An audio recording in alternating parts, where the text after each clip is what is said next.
your concerns, and we're going to try and do our best to help make your jobs a little easier. So, all right. I think that's it for me. So thank you all very much for your time. Appreciate you. Thank you to Beth Fuller for joining me on stage and keeping me on track here. So thanks.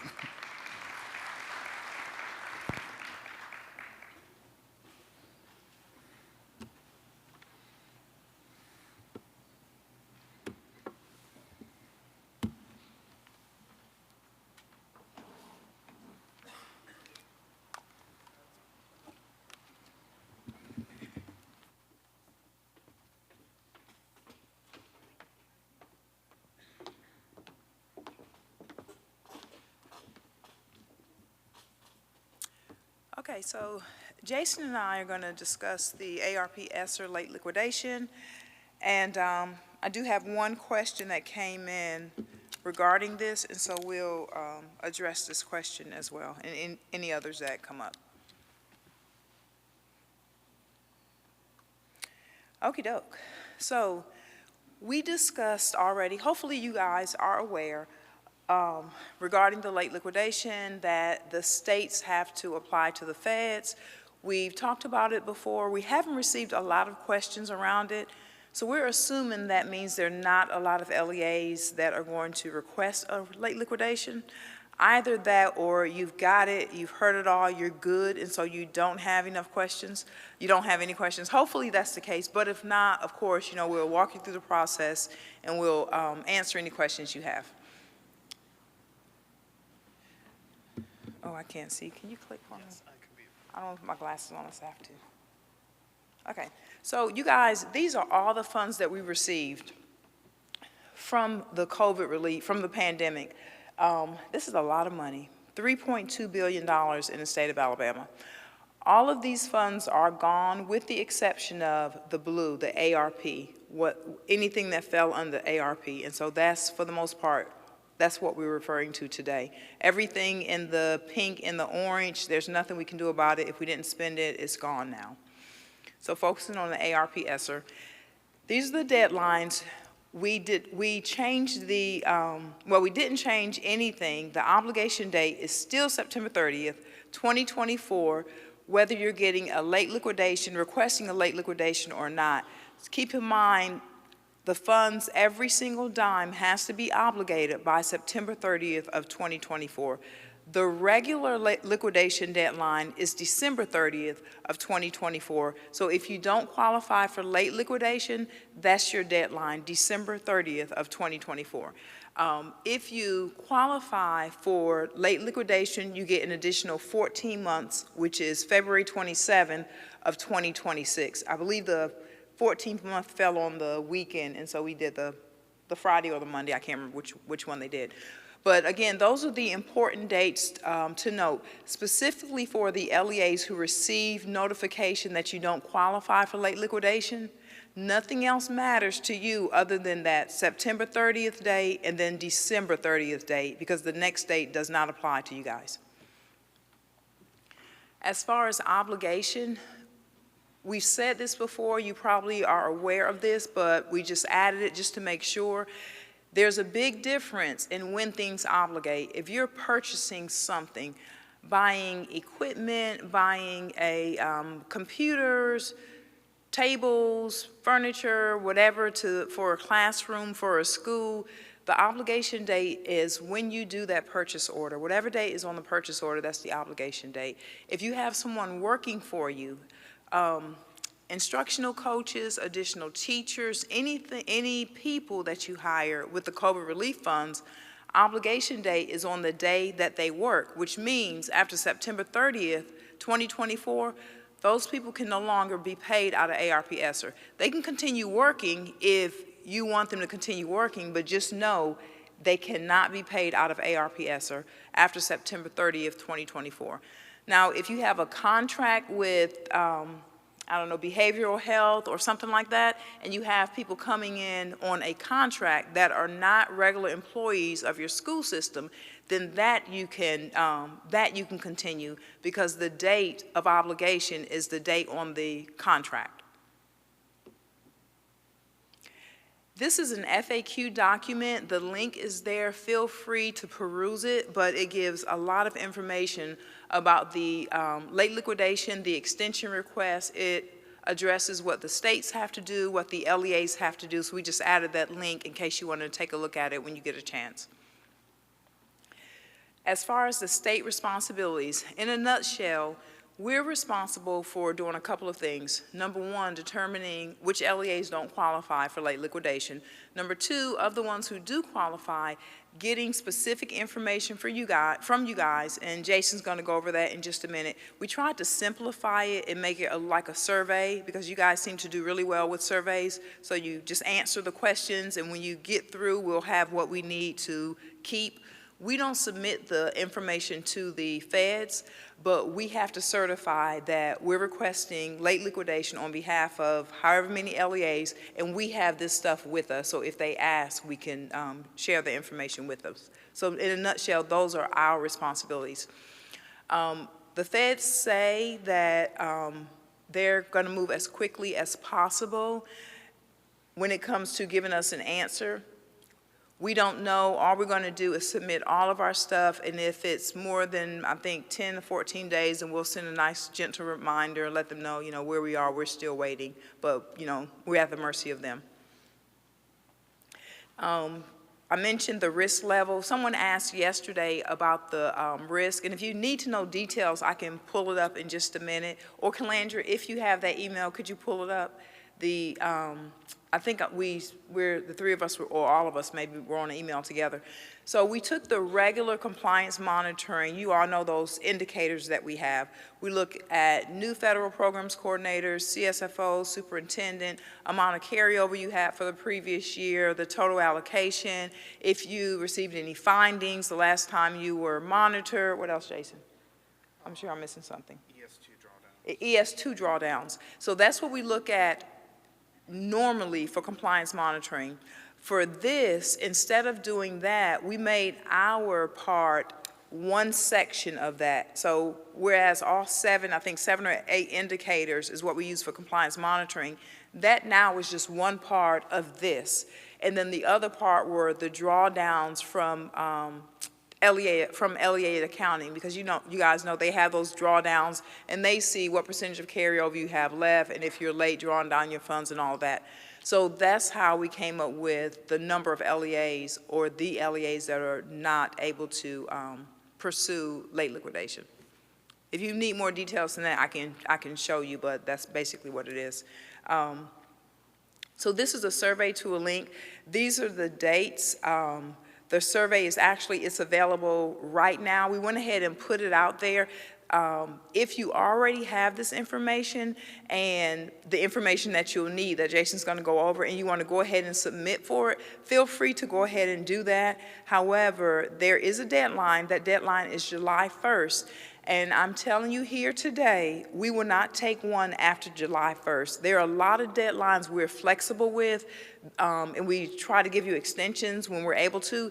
This deadline, there will be no extensions because we have to get it in, we have to send it all in one batch. I didn't say that. So we can't say, okay, here are 5 LEAs that submitted their stuff. Let's go ahead and send it in. Now here's another batch. No, they don't want that. They want one batch. So on July 1st, everything we have, or the end of the day, we're sending into the feds, and hopefully within 2 weeks we'll receive a response from them. Anybody have any questions about that process before we go into the application, the survey, and what it looks like? Okay, Jason. All right, good morning. So I get the fun part of going over the application that you'll have to submit in order to request that late liquidation.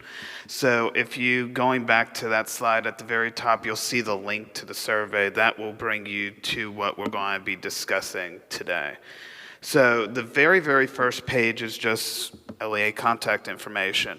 Even though it is just basic information, it is very important that some sections do get entered completely incorrectly, because there will be an automated email. That's a new feature that we have added to this.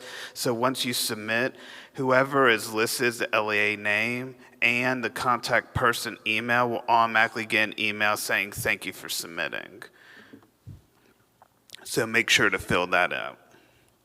Once you have completed that, you will hit next, and that will bring you to the second page. And there's actually only one question on that page, and it's just as simple: how much have you obligated as of the date that you submitted? And it's not just for that fiscal year, we're talking the entire length of the grant. So from March 13th, 2020, even though technically ARP ESSER didn't become available until slightly after that, the whole grant is being asked. So March 13th, 2020 to the current day.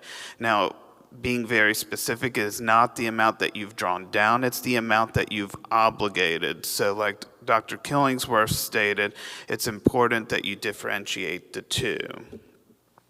Once you've entered that dollar amount, you'll hit next, and then we're going to get into the meat of the late liquidation. And at the very, very top, it's important that you take note to one of the requirements. Each expenditure has to be requested separately. So in this example, if I have 3 orders of laptops, in this example, 1,000, 1,000, 1,000, it's not one request saying I have 3,000 laptops. It's 3 requests saying I have 1,000 laptops in each request. So it's very, very important when you put together the information that you need for your late liquidation submission that you not combine everything. We need to know each expenditure that you're requesting that late liquidation, because we have to have documentation and rationale behind that.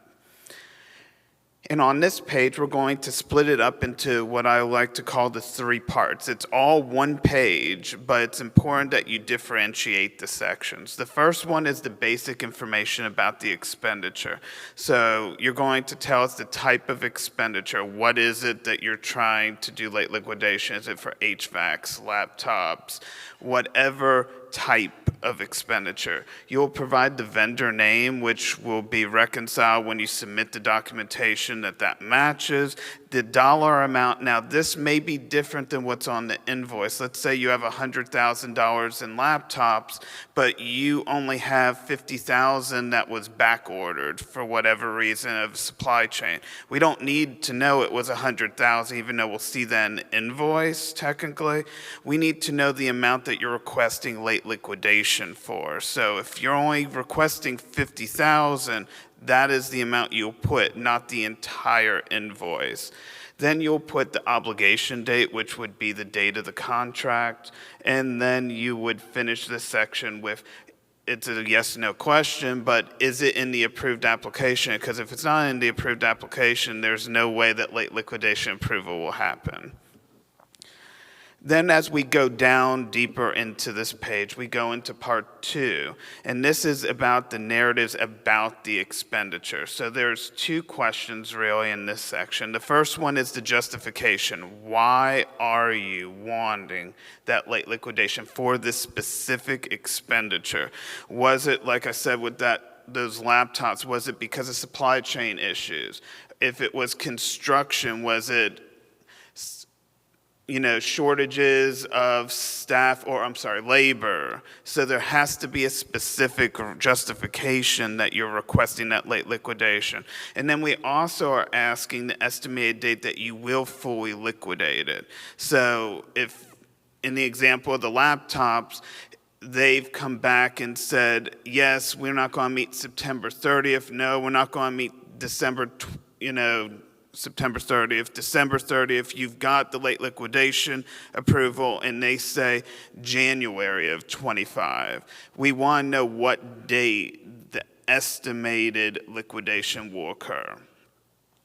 And then we go down to the bottom, which is the 3rd section. And this is ultimately the documentation that you're going to have to submit. Now, because this is a survey, there's no way for you to attach the documentation to the survey. So all documentation that you're going to submit, you are going to have to email it to us. And the email address is on every single question. It's on every single part of this slide. It's the arpapps@alsde.edu. And when you send that, it goes to the 3 of us, Dr. Hawkins, Dr. Killingsworth, and myself, so we will be able to reconcile the online requests that you're making to the documentation that you're making. So as we're going through, the first one is documentation evidence of the obligation date. We have to ensure that the obligation did occur on September 30th of 2024 or before. So that could be a signed contract, that could be a purchase order. It just has to be some form of evidence. And for this question, you're just going to say what it is that you're going to be submitting.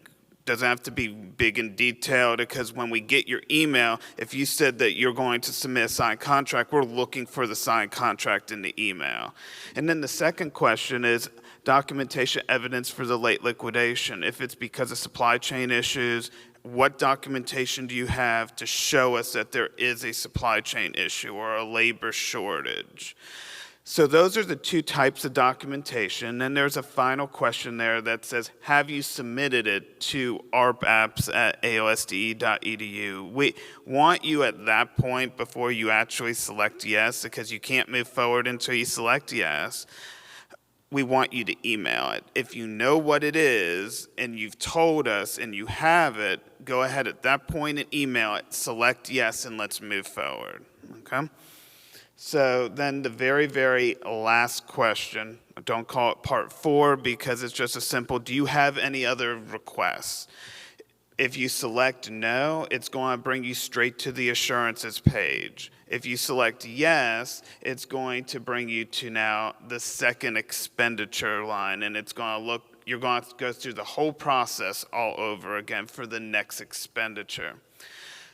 So now the next question that comes up, I've gone through the second expenditure, do I have another expenditure? If you select no at that point and you only have, let's say, 2 expenditures or 5 expenditures, wherever you stop, it's going to bring you up to a question that ultimately says, how much is the total request? So for each expenditure, you may have put 10,000, 50,000, 6,000. Now it's going to tell you, add it all up together and tell us the total amount. We don't request that with one expenditure because there's only one number, but any others, we ask you to add it up. The second thing is, what happens if you have more than 15 expenditures? If you do, which at this point, hopefully not, but if you were to have that, you would select yes, and it would bring up a question that ultimately says, are you sure that you have more than 15 expenditures? And if you were to select yes, it would send you to a reminder. You have to submit this one, and then you have to do a new one. Everything has to be submitted electronically. So even though the system only allows you to put in 15 at a time, if you have 20, you're going to have to do one for the 15, and you'll have to do a second request for the other 5 and do this process again. Once you get through and now you're on the assurances and signature page, there's going to be an assurance statement at the top, and there's going to be a bunch of fields. It's going to include emails, personnel names, signatures, dates. The dates important because we have to make sure that that aligns to submission. The names and the emails are important because whoever's name and email is included in this section also gets an email at the end that says, thank you, it has been submitted. So at a minimum, on the first page, there's the contact person. That person's going to get an email. On this page, you have to fill out the superintendent's name. The superintendent's going to get an email. And then if you fill out an authorized official because the superintendent's not the one signing it, that person will get an email as well. We've also added a few new features that I think everyone will like, because I think the number one question after a survey is, hey, I've submitted it, but I didn't save it as I went on each page or printed it. There's no way to get a copy of it. Now there is. So hopefully that will help as well. So once you have hit the submit button, it will bring you to this landing page that says thank you for submitting. In the upper right-hand corner, there's going to be 3 little dots. If you were to select that, that is where you can go ahead and print or download what you have submitted. Also, if you do have more than 15 responses, we have actually been able to add a button at the bottom where you can click and it will bring you back to the survey to start a new one. So there's no need to try to find the web address again and start over. You've gone through, you've hit the 3 buttons, you've printed it. Now you can select start a new survey and start the next one.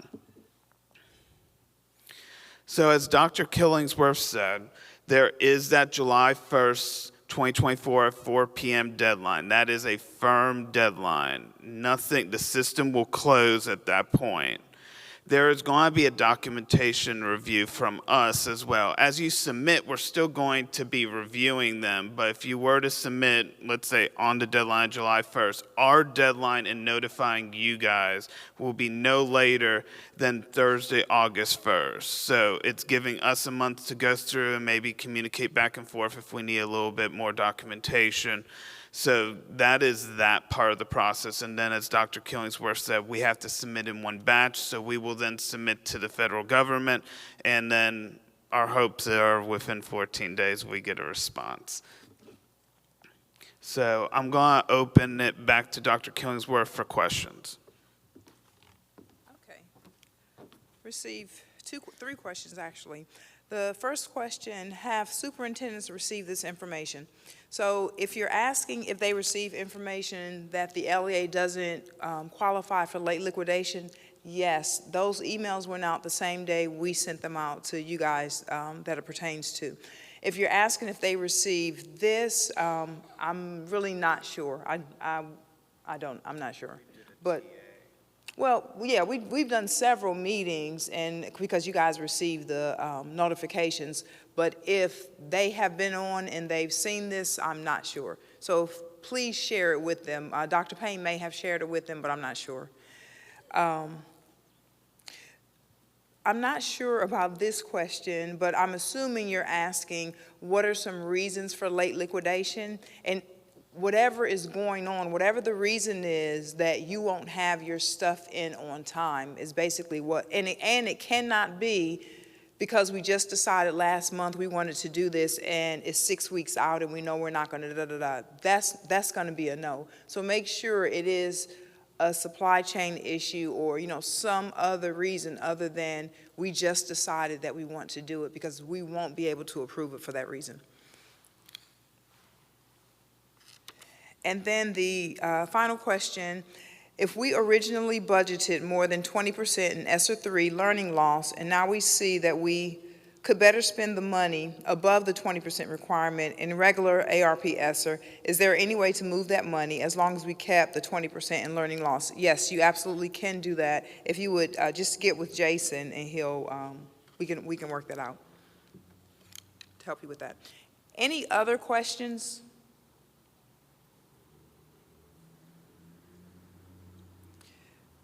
So I'm almost afraid to ask this question, but I'm going to ask just to give us an idea. How many of you guys think you're going to do a late liquidation? Show of hands.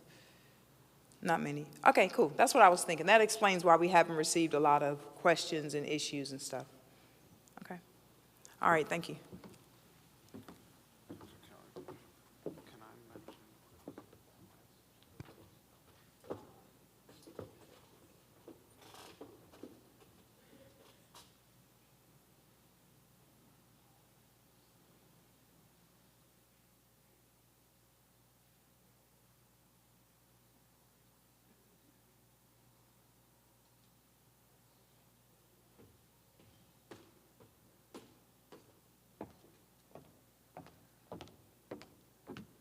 Hola, ¿cómo estás? That's all I have. Frio, muy frio. Sí. I forgot I was the MC this morning. So once again, I am Brittany Simmons, and I'm delighted to be here with you. We've had a little information come from the ALSDE Federal Programs Department, and we don't have any follow-up questions, which is kind of surprised. At this time, I wanted to announce the 3 bingo winners, but we've already done that. Let's give those overachievers a hand. Okay, please remember we will draw from our big box today. So please haven't, complete your cards, put your name on them, and we'll do that towards the end. We're shifting things quite a bit, so are we ready for the game?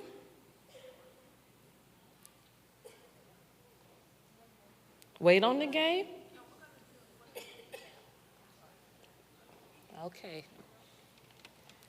Now, If that's okay with you, Brittany. I'm just the MC that, I don't know what's going on. But we can play the game or not. Yet? No? See with EGAP. EGAP. Ooh, Yes. all right, look at that. Okay, so at this time, yes, everybody's clapping because this is what everyone wants. So at this time, Dr. Hawkins and Dr. Whit, no, just Dr. Hawkins solo, she will come and share with us how to get the application approved the first time. Oh, they're excited about that, Doc.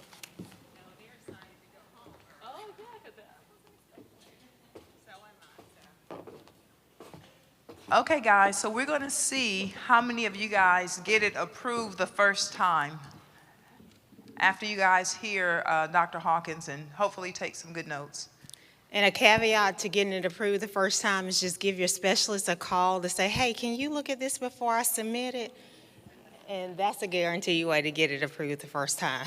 Sorry, specialist. But honestly, this year has been really great with getting the applications. I know some of you are like, whatever, but I promise you, we have seen some outstanding applications. So give yourselves a hand for that. Yeah, that's a big deal, but they're going to get even better moving from this year forward.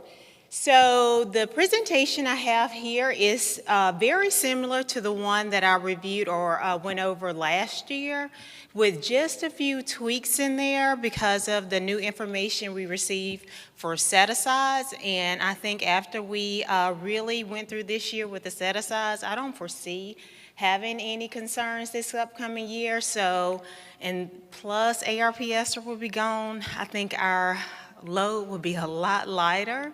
And we can get those applications approved really, really quickly for you all. And you can start spending those funds, and then the following year we'll have very little carryover, so it's just gonna get better from here, okay? All right, so let's get started. All right, getting your year started. So the first piece of information is pretty much the same. We're going to talk about the roles, or I'm not going to really go into the details of the role of each person, but what's key here is to ensure that you have the correct people on your team, okay?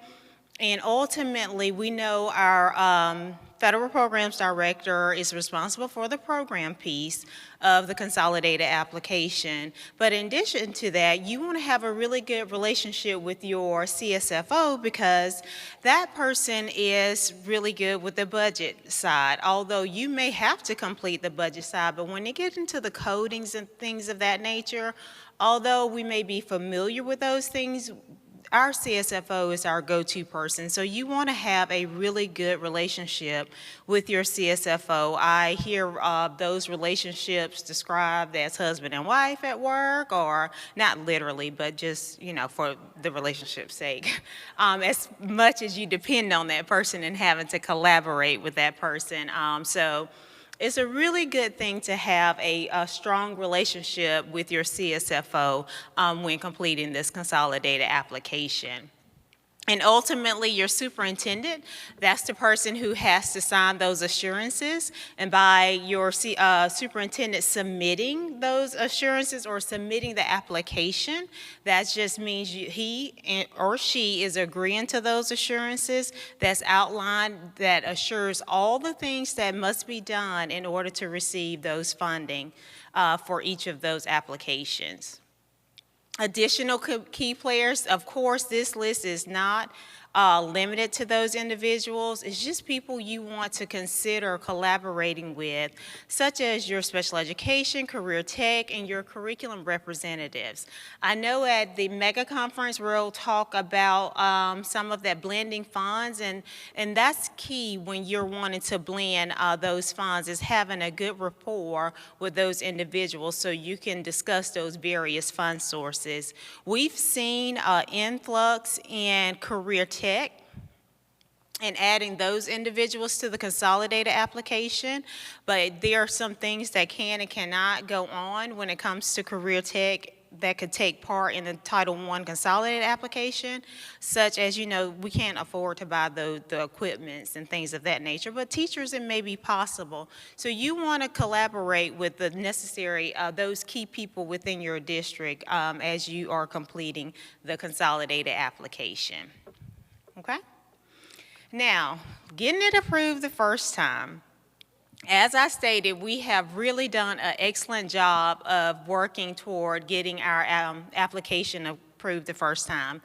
There are some minor things that may have occurred in the application that we're going to discuss today that required us to have to submit it back. But the key point in remembering is we are not doing the planning side and the budget side. We are only working on the budget side. So some of those things that you would have included on the planning side is not there for us to read. So we want to ensure that that information is on the budget side in that narrative so we know exactly what we are targeting in order to approve the application. All right, so the purpose, the ultimate goal of our consolidated application. Those funds are used to actually fund our plan and not plan the funds, okay? We want to fund the plan instead of plan the funds, okay? We know what that means, right? Yeah, we're not using title money to fill in gaps. We're actually using the money to address the needs of our students that are in our districts, okay? So in order to do that, we want to start off with our needs assessments. That's critical, and you're not limited to doing, well, in order to complete the needs assessment in EGAP, we know there are some other things that has to occur, such as looking at our data, actually having conversations with our schools and talking about, our climate and cultural at the various schools, looking at those survey results, coming up with just different resources or strategies that will ultimately have a positive impact on our students. So when we're talking about the needs assessment, we're not just referring to the actual checklist or page that's in EGAP for you to complete. We're actually talking about the work that occurs before that step in order for you to identify the needs of the district. All right, so once we have our needs assessments completed, that means all of the collaboration that should have occurred has occurred, and now we have identified those things that we want to target in our plan. We have multiple plans within EGAP that must be completed, and here are a list of those particular area or plans that must be completed for some and those for all, and exactly what needs to be updated. The signature page, things of that nature, the current name of the superintendent, all of those things you want to make sure is current.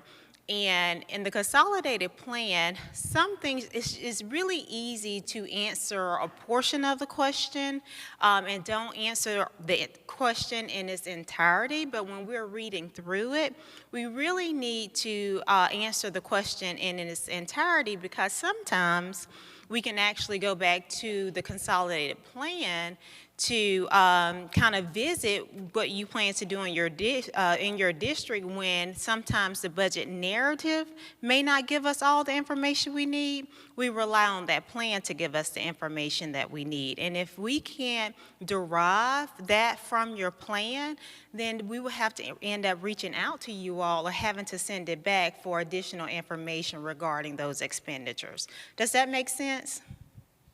No? Yes? Perfect. Okay.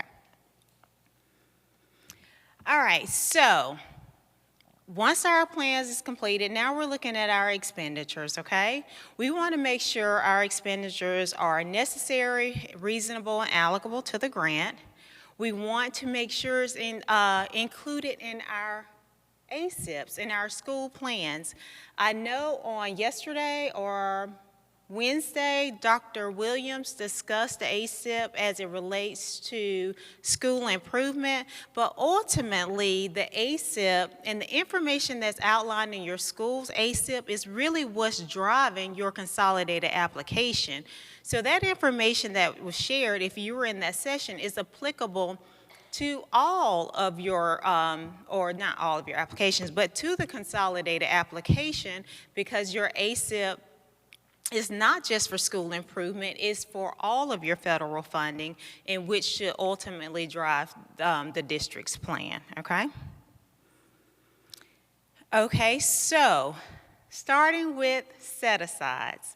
Okay, and this was the big area to target this year, and I feel like we've done an excellent job in getting the set-asides combed through. I hope we've done a good job in communicating the why to everyone so that you understand the purpose of the set-asides, and especially that quote-unquote other district initiative. So here we have our required set-aside, which is one, equitable services, and what equitable services look like for each of those titles. Title IV is not included on here, but that is a part of equitable services as well. And if you have questions regarding Title IV, we can support you in that area, but ultimately we will refer you to our Title IV section, which is separate from I don't want to say federal programs, but it's separate from our section of the department, but we'll provide as much support as we possibly can, okay?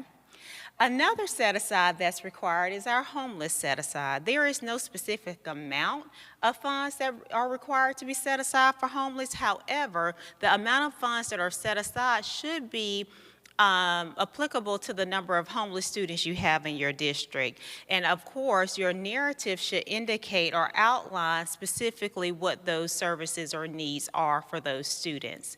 So you want to make sure if we are setting aside $1 for homeless, but we have 10 homeless students in our district, is that really a way to provide adequate services to our students? Or maybe I shouldn't say $1, maybe I should say $100 with 10 students. So ultimately, would that reflect a good service for those students? Probably not. Maybe it will, I'm not sure, but that will warrant a phone conversation to just ask, you know, how we're reservicing those 10 students with $100, and maybe you're able to justify, and I'm saying we will call because a lot of times the narrative doesn't specify, it'll just say homeless set aside. So if you know what you want to do is actually outline the number of students that services are being provided for and kind of what exactly you want to spend those funds on. Ideally or realistically, I would say, at the beginning of the year, I'm sure you do not know the needs of all of your homeless students. But based on the history of your district, you should be able to project a good plan or have a good plan in place where you can provide adequate services and set aside a good number of funds to provide services for those students. Okay. Our other required set-aside would be parent and family engagement, and then we have the services for our neglected and services for our delinquent students. Those last two are a required set-aside if you provide services or if you have submitted a student count and actually have those students in your district, okay? Now, if your student count was 0 for any of those as far as neglected or delinquent students, then you are not required to set aside funds in those particular areas. As a matter of fact, you should not, okay? Funds are only included in your allocation for neglected and delinquent students if you have actually submitted a student count.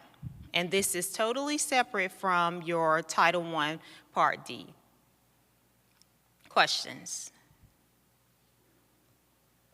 Okay, we're gonna have to make this interactive, y'all, because I feel like I'm just talking to the choir, which I am, because a lot of you know a lot of this information, but I'm sure we're gonna get to the part where you have questions, and we're ahead of schedule, so feel free to ask those questions, or feel free to put any questions you have on a parking lot, a sticky note, however you want to do, because we'll do a little turn and talk in a few minutes, so I guess I'll just hang in there until we get there. Okay, so the other part of our non-optional, our optional set-aside, would be admin costs and indirect costs, and that kind of speaks for itself. The only concerns we have when it comes to admin costs is really understanding that the admin cost is set aside to administer the actual program, okay? you want to keep in mind is funds used to actually administer the programs, not necessarily for your administrators in your district or administrators in your central office that you want to use. It's the individuals who are overseeing your Title I program, any of your title programs, okay? Professional learning. This is an optional set-aside, okay? But we want to talk a little bit about professional learning, and as well as your EL and all other set-asides, okay? So here,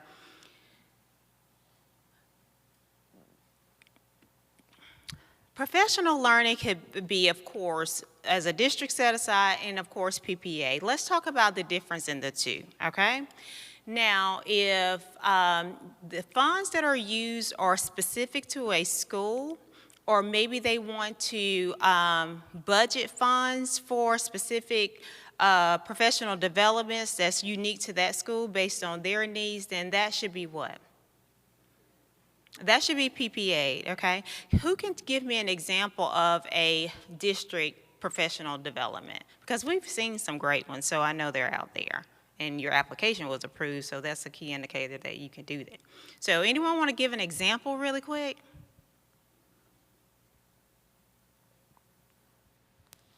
Okay, so I will. Let's say that your LEA, there's a need in your district to target K, maybe like phonics, okay? And you want to ensure that your teachers are trained on this particular phonic-based program that you're implementing K-3 district-wide, because you are a district-wide Title I school.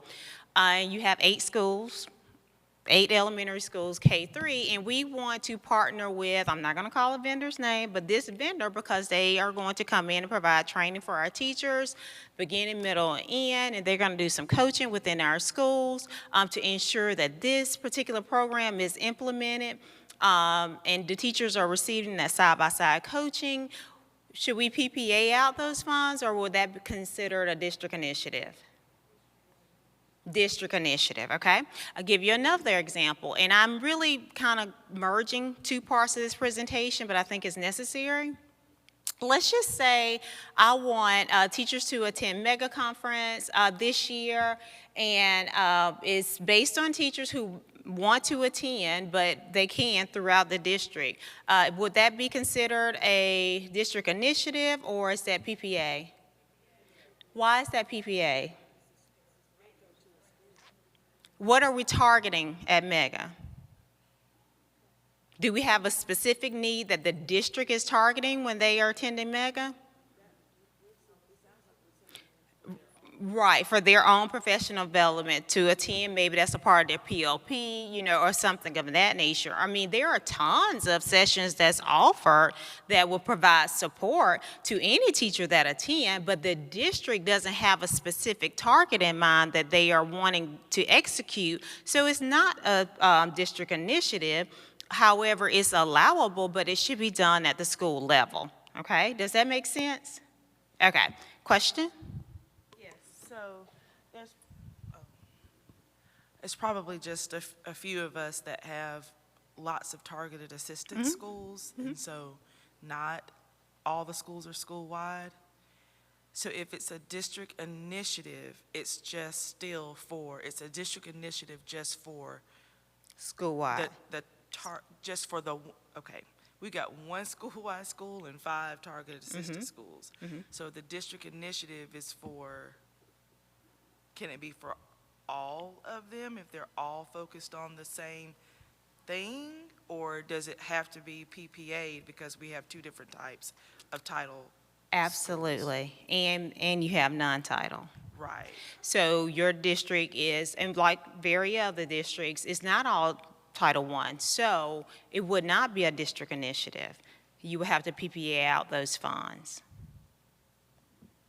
Okay, so even with that example, just say we are targeting, let's go back to the actual professional development for phonics that I said school-wide. a district-wide Title I school, let's say that a portion of your, you were not district-wide, that you have non-titles and titles. What would be the difference here? And I want to provide this particular training district-wide. Can I do this as a district initiative? All of my schools are not title, but I want to implement this phonics program district-wide.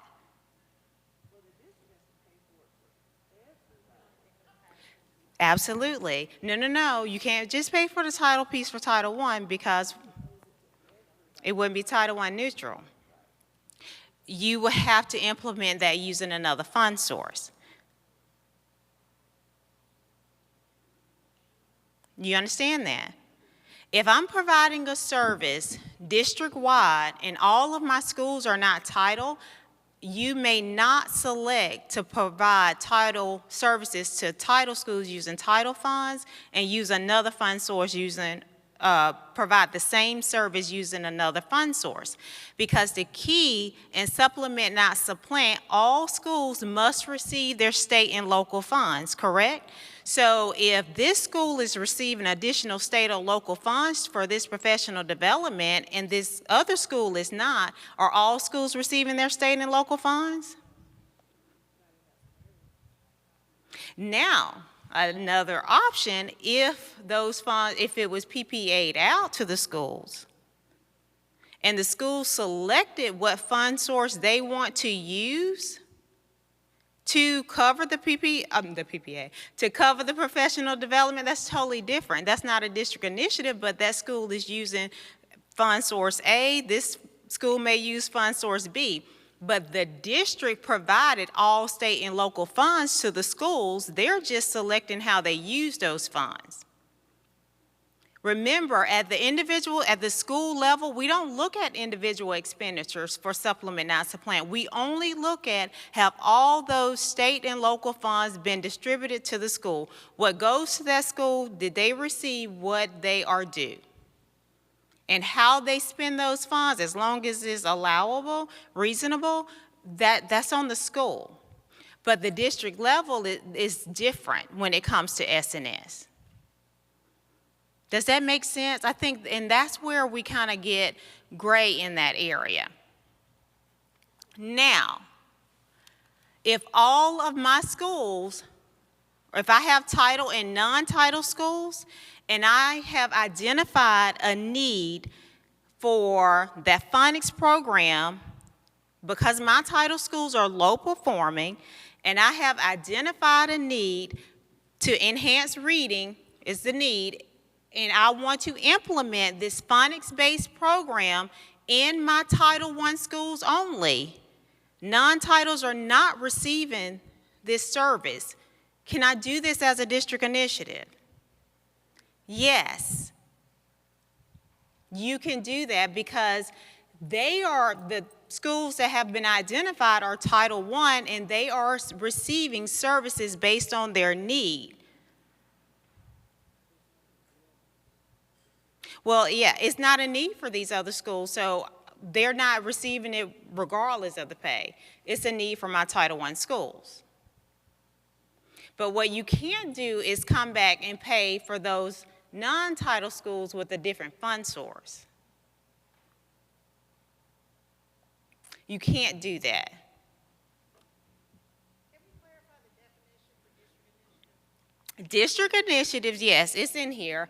It's when you're targeting, it's when the district, when you are targeting a specific need for the district using those funds. And it varies how the district initiative could be implemented because of how your schools are set up. Are all the schools title? Are they not title? And that is why it's very hard to just, on our examples, to give you general statements without explaining it. We try to avoid doing so because if you take the presentation back to your LEA and you're working just from a presentation and you don't understand the different, your school may be set up one way, school district, and another school district, or the examples that we are giving you applies to only districts that are full Title I, you'll be very frustrated with us because you're like, well, in the presentation it says this, but it's only specific to certain schools.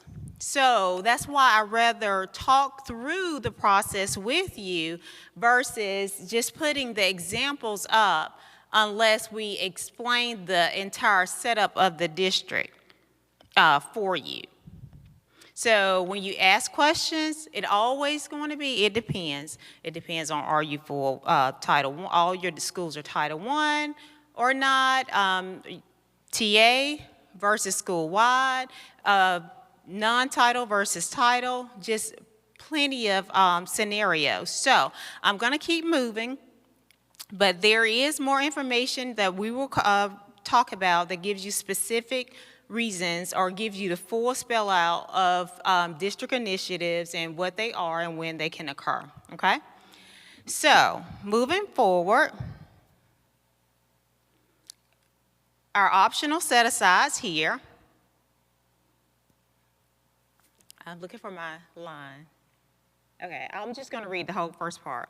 While there is no specific cap on the amount of money an LEA can reserve for LEA-managed initiatives, the bulk of Title I Part A funds generally should be allocated to schools because Title I Part A is designed to be a school-based program. So on yesterday, we received a question about will our application be denied if we have set aside more than 50% at the district level. Like Dr. Killingsworth stated, no, it's not that it'll be denied, but it is a red flag for us because you have to keep in mind Title I is designed to be a school-based program. So when we get into the district set-asides, we have to be very careful that we are actually set asiding funds for specific district initiatives that are true district initiatives and not just set aside $10,000 for professional development for anyone that may want to attend professional development. That's the difference, okay? Let's see. Funds budgeted at the district-wide initiatives must be clearly linked to the academic needs of the district and outlined in the budget narrative, okay? So that's a key indicator of a set-aside. You want to ask yourself, what is the district initiative and can I clearly link this to an academic need? What is the need that I am linking this initiative to? And that should also be outlined in the budget narrative, all right? Now, our narrative descriptions, when you're writing your narrative descriptions, here are the things that you want to include to ensure that your application is approved. The number of personnel, that's important. Make sure you include the number of personnel. Make sure you include the FTE, okay? All federal FTEs must be programmatically approved. And at year end, if you have a salary paid for with federal funds that are not in EGAP, you must revise your EGAP application. So I know sometimes that occurs throughout the year and we are revising it later, but another, just a caveat from that with your ARP ESSER, remember the deadline for your ARP ESSER application, and then I think LEA County has a separate deadline. You want to make sure you get with your CSFOs and print off that McAleer budget, those of you that use McAleer, NextGen, or whatever it is, and make sure that before that July 1st deadline, you have actually matched what your CSFO has in his budget to what is actually in EGAP, because we're not going to have that revision phase where we're able to go and make those edits and revise the application to match.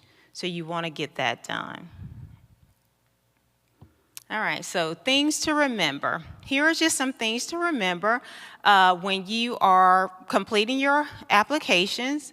The descriptions that you provide us are key. It's really key in getting the application approved the first time, including all the pertinent information that's necessary for us to determine if it's reasonable and necessary, and make sure that you are aligning it to any of your set-asides to specifically outlining those needs of your districts.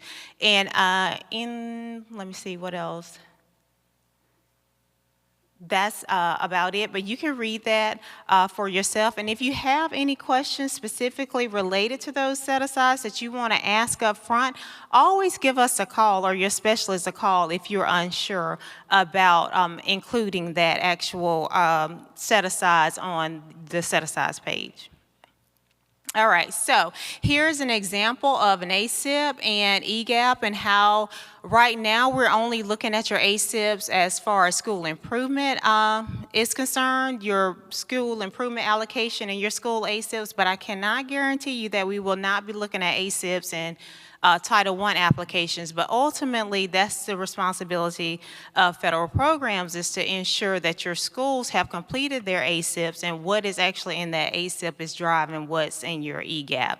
So those areas that you see circled here when it comes to the ASIP, that's in Cognia, and that information is clearly outlined here at the bottom of our narrative on the budget side, and that description matches word for word verbatim. So if you were checking those things, you can clearly see how one aligns with the other. So right now, that's just a strong recommendation that you're doing that at your school levels, when you have your mid-year reviews, when you're making your revisions, when you revise the EGAP, of course, those ASIPs should be revised as necessary to ensure that alignment is occurring. All right, so we're going to take a few minutes here, talk with your neighbor, discuss those areas that we just discussed before. Our next step will be actually provide examples for you of the budget narrative, and we will kind of outline some things that each budget narrative should have in order to be approved. And then we will probably finish here in about 20 minutes. So I'll give you about 2 minutes to turn and talk to your neighbor regarding any of the slides that I just reviewed, any questions you may have when it comes to set aside, district initiatives, PPAing out those funds, aligning the ASIP to your EGAP. Any questions you may have with your neighbor, have that discussion, and then you are welcome to ask in about 2 minutes.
Please do not. Yes, they do. Yes, she does. Please do not. She's back on the list.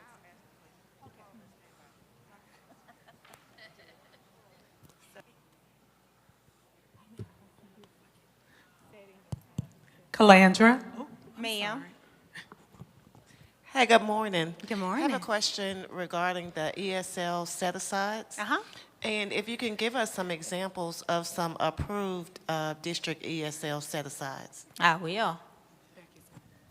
I'm going to give everyone a chance to talk in the end, because I don't want to start talking and then they start listening to me instead of talking. So like 1 more minute.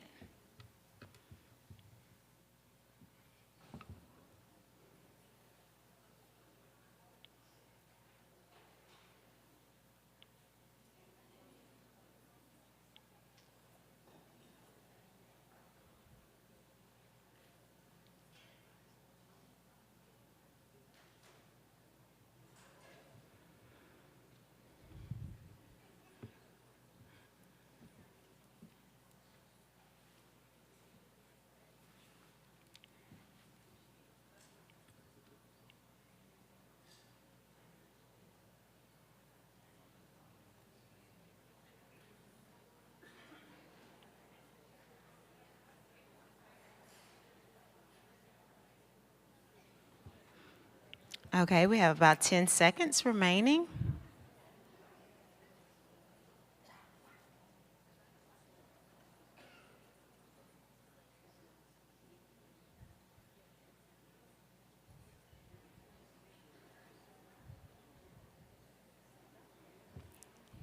Okay, so are we ready?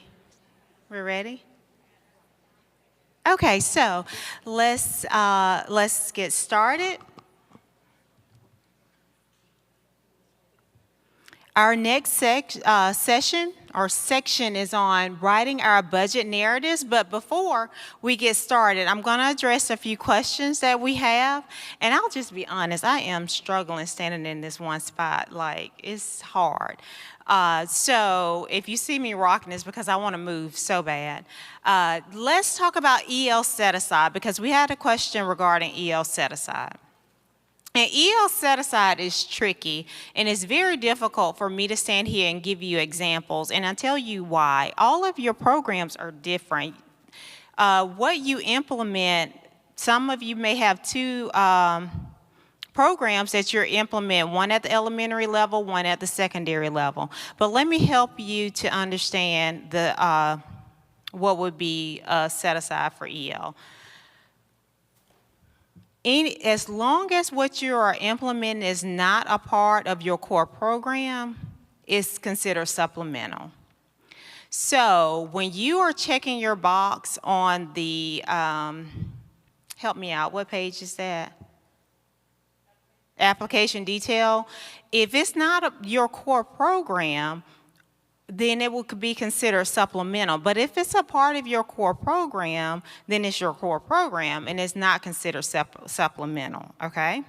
So professional development could be an EL set-aside when we're specifically targeting language acquisition. Maybe we want to have a EL specialist at the district level who are providing support to our schools or to the teachers within the district. Then that would be considered a district initiative. Granted, all of your schools are Title I, because can we provide that set aside for non-title schools? No, we cannot. So that's why it's just hard to sit here and give examples, because it's so contingent upon the setup of your district. But I tell you, if you want to have an individual conversation, give us a call, give Becky a call or your specialist, and we could talk through those options with you depending on what has been the identified need of your district. But the top two that we see is specialists at the district level. We see tutors and professional development are kind of the top ones that we are seeing, okay? Does that help or no? Okay, perfect. We have any other questions? Okay. Yes, ma'am. If you're not a Title I district, but all of your elementaries are Title I, would the district-wide initiative for the Numeracy or the Literacy Act be able to be in the set-aside because you're covering the PD related to that program for those specific elementary schools that are Title I? Are you receiving funds to cover those? No. Then yes. Okay, thank you. And my question to that is, even with, because we don't want to get supplant with Title I mixed with Title VIII with our other federal programs, okay? When we're talking about Title I, the reason I ask her that question is because if the state has allocated funds for those particular services, then the funds must be distributed to the school. And once they are, and the schools receive what they are required to receive, you can come back and supplement with Title I to meet that need. Granted, your schools are Title I. However, with Title V, you will not be able to do that. So there's a difference in Title I's S&S and then your ones that fall under Title VIII, okay? Calandra. Yes. All right, I have a question that's specific to charter schools. Uh-huh. And so with most charter schools only having one school in its district, would everything be considered district initiatives? No, because Okay. your district and your school should be separate, and you probably find that out when you're compliance monitoring. There are certain things that's required for the school to be doing. There are certain things that's required for the district to be doing. And the reason I say no, because you'll have district level personnel that are not, not supported on Title I, but your school base should be.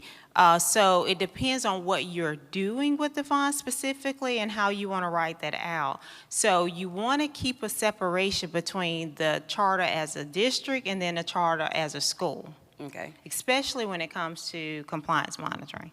okay. And then part two to that would be if the district is trying to get another call center, would that then also need to be separated? Once you have a separate identified cost center, yes. Okay. And you will work with Ethan Taylor. Even if that happens, like after the fall count, what you would do is work with Ethan Taylor and do a reconfiguration form. And once that form is completed, he will submit it to Leah Johnston. And Leah Johnston will update EGAP to reflect that reconfiguration. And that is for any LEA that are making adjustments within their reconfiguration of their schools. I know Dothan, there's some other, Huntsville maybe, there are some other, or Madison County or city, one of them. There are a lot of reconfigurations that are going on, and that's the process you want to use. Submit the reconfiguration form to Ethan Taylor. And once that's been approved, then it will go to Leah Johnston, and she will then update EGAP to reflect those new numbers. Next question. Okay, here's a question from our virtual audience. I have one school per grade span, pre-K 2, 3, 5, 6, 8, and 9, 12 in my district. My high school, 9, 12, is my only non-title school.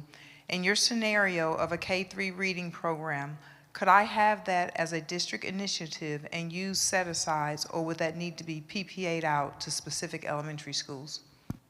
Yes, they could do that as a district initiative, or they could PPA it out. It really doesn't matter. But just because the high school is non-title is not relevant here, because it's a specific program targeting the schools that are targeted, that PK3, I believe they stated.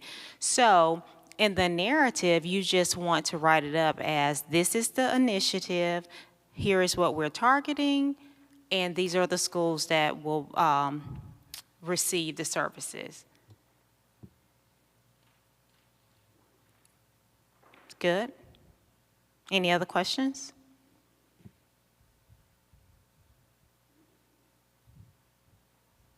No other questions regarding set-aside? Yes, ma'am.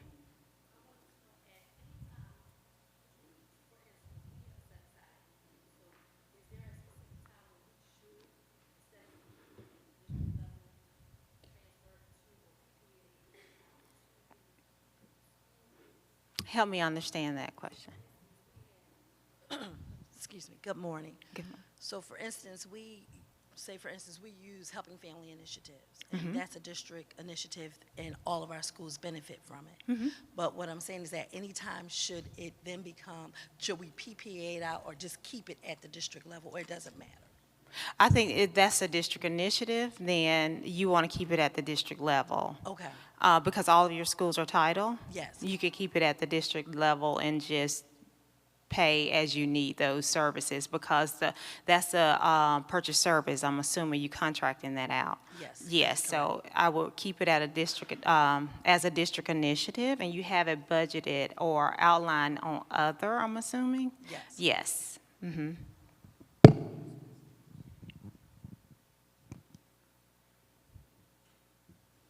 Now, if it gets to like carryover and you realize I'm not going to use these funds for this, you can transfer them out, or decide, okay, now I'll let the schools use the fund instead of just not using them at all. Of course, you could do that, but ultimately, if you need them there, I'll keep them there. Yes. Okay, if a school district is working on climate and behavior in the school district, and they wanted to purchase some behavioral software from grades K through 12, would you say PPA that out, or would you say make that a district initiative, or could you do either one? I would say either one. Now, if there's various software programs, something that's unique to each school, then I'll PPA it out. But if it's the same software, and what I've learned that I did not know, thanks to one county, sometimes when you purchase things at the district level and you PPA out those funds, it kind of relinquish access from the district having access to those programs, and maybe PPAing out those funds allow you to have the district component within that contract to provide supports to those schools. So I would definitely keep that at district level if that's a district-based program. Did I say that right? Was it blunt over here? Yes, okay. So, thank you.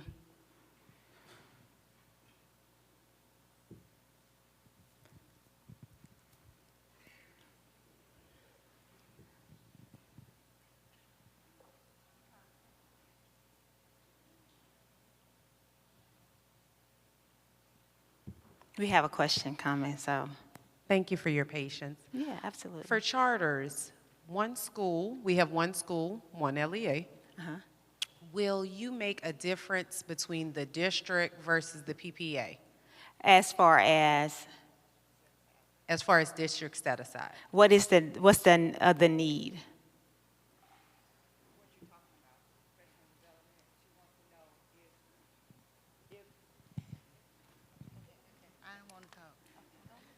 Okay, what she's asking is if she was to do professional development, it's one school. If she did it as a district initiative versus doing it at the school level, because it's only one school, would that be pushback? So the reason I say you want to keep the district separate from the school is who will attend the professional development. So if we did it as a district level, are our district level personnel attending this professional development, or is our school level personnel and district level personnel attending the professional development?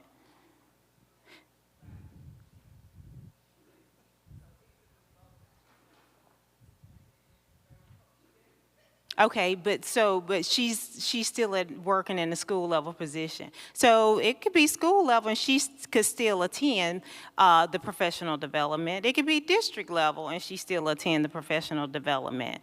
That's factoring in you have multiple roles at the district level, but I'm assuming you do not have multiple roles at the district level. Okay, so you want to ask who all needs to be included. Because if I'm doing a climate and culture district initiative and I need everyone in the district office and everyone at the school level to participate because the personnel at the district level is impacting the school because they're working within the school. We want everyone to be trained in this particular area. That would be a district level initiative.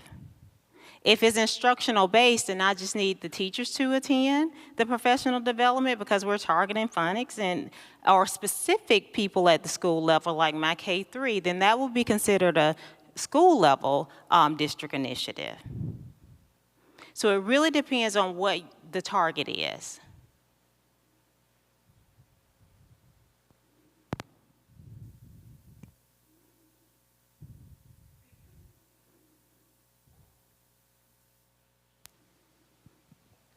Does that make sense?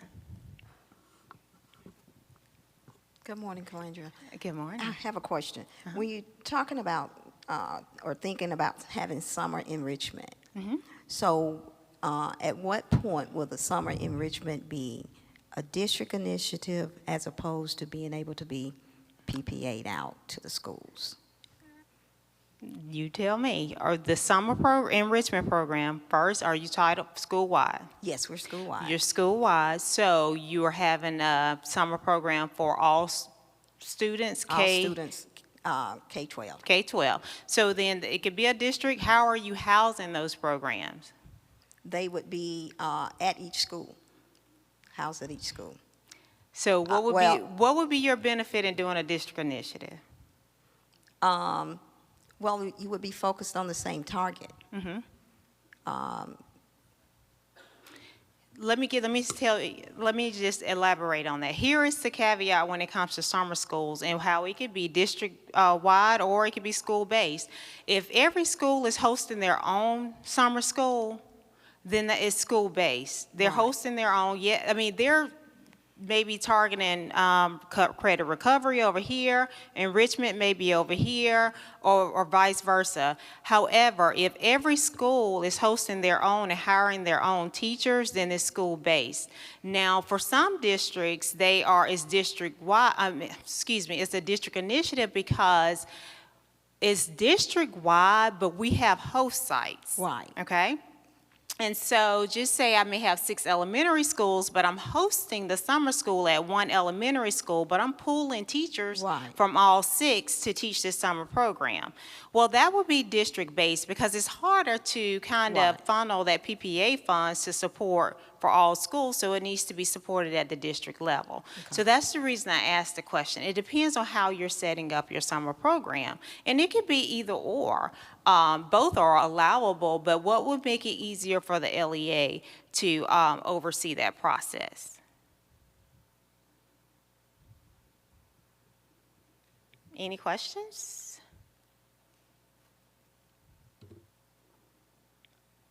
Okay, so I'm going to move forward, but if you have questions, please feel free to ask those questions, type them in the digital parking lot, or you can add them to the parking lot, or just raise your hand and someone will bring you a mic, okay?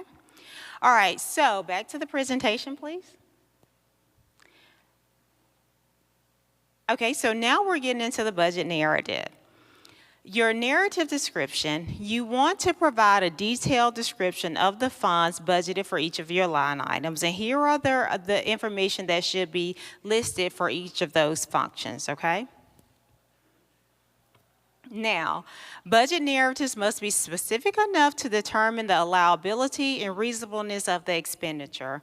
Here are the questions that you want to ask yourself when writing your budget narrative or once it's complete.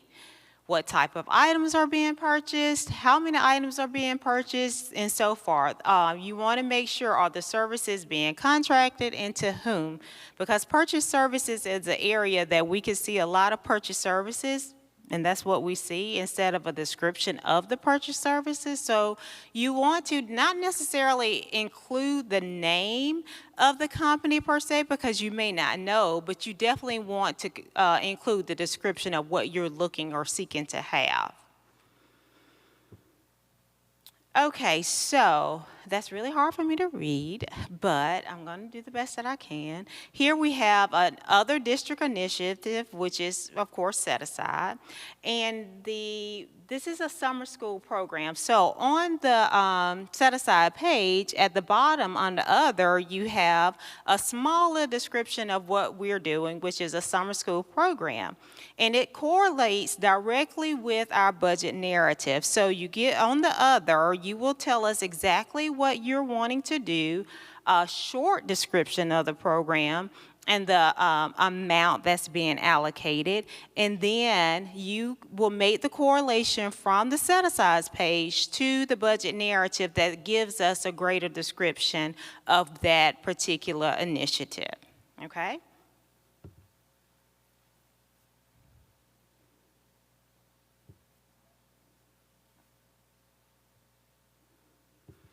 Okay, so also, what's important here is that you label the particular budget narrative as, is this set aside, or you don't have to necessarily label it as PPA, because a good indicator of the part of the narrative being PPA should be what? What should be included?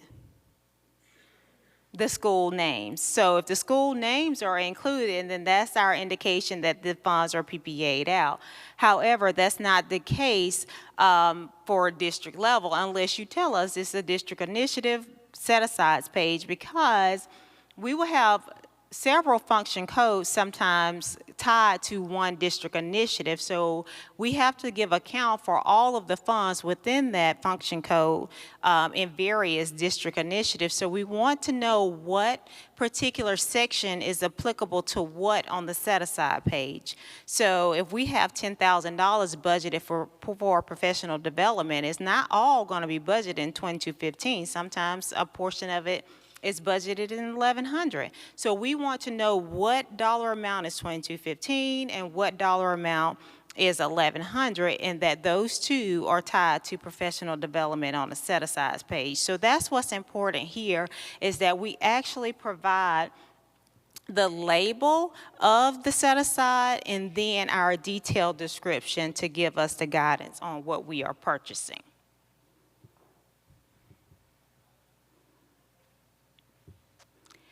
Okay, so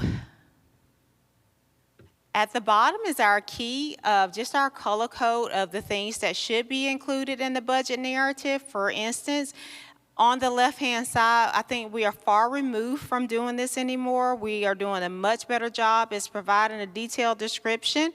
But for those of you that are new, if you look at the detailed narrative on the right-hand side and follow the color code, you will see how each of those areas are highlighted for you in the narrative. For example, your description is in red.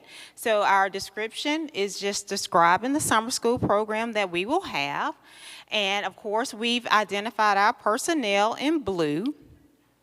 Our FTEs are in green. And then the amount budgeted is in purple. So if all of those areas are complete, you have actually met the needs of having a detailed description within your budget narrative. And those list of topics that are required is provided for you at the top of each of those narrative descriptions. Before you write them, we ask to please provide a detailed description to include yada, yada, yada. So if we just follow that process, then we will be sure to get our application approved the first time. Now, because of the sake of time, I'm not going to go through every single example, but they are provided for you in the presentation. And if you have any questions regarding any of the examples, then I am here to answer those for you. So right now what we're going to do is pause for a brief break, and then I'm trying to read sign language to my right. Okay, we're going to pause for a brief break, and we will return momentarily. Okay. Good morning. I'm Carla White. I'm one of the specialists with the Federal Programs Department. I've been asked to recognize our gold sponsors before we head to our break. We